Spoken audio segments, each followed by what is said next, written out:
Do you feel British? Do you feel Canadian? I feel British. I'm British. A British TV crew spoke with Jack Letts in February. They traveled to the prison in Syria where he's being held.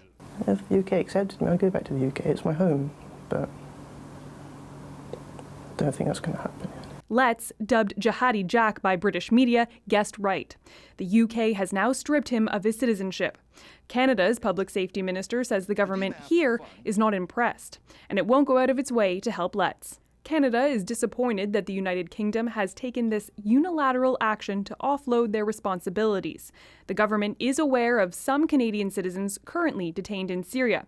There is no legal obligation to facilitate their return.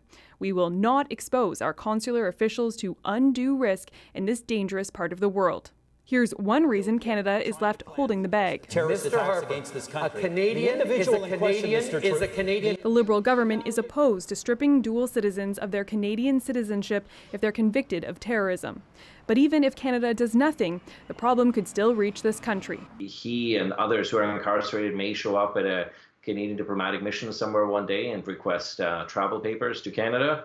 They may be released to Syrian authorities and likely find their death, or they're simply going to be released and then roam the world and possibly commit the same sort of heinous crimes. And if Letts does find his way to Canadian soil, prosecuting a case like his will be a challenge. There's crimes in the criminal code for leaving Canada to facilitate terrorist activity or to commit offense on behalf of a terrorist organization.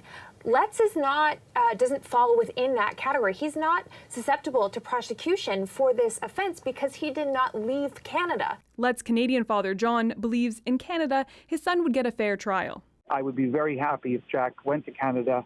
If he's done something wrong, I'm sure the Canadian justice system can find a way of finding the truth from the mistruth and punish him if he's done something wrong. And then he can redeem himself and help.